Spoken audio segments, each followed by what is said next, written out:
امروز با یک کار متفاوت با ماساژ در خدمت شما هستیم. سلام، حسن هزارایی هستم، ماساژ تراپیست مرکز ماساژ برتری در خدمت شما هستم. امروز میخوام آموزش ماساژ درمانی درد سیاتیک رو به شما بدم که اگر درد سیاتیک خفیف داشته باشین توی منزل انجام بدین تا مشکلتون برطرف بشه و البته میگم درد خفیف باشه. بریم با ما همراه باشید.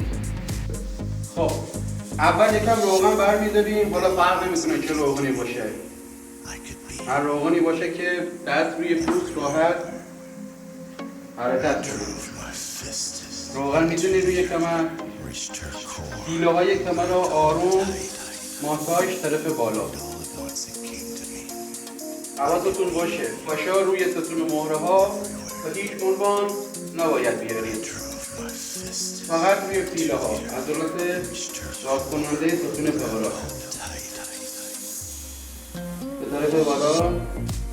عضله رو نرمش میکنید، فشار زیاد نباشه.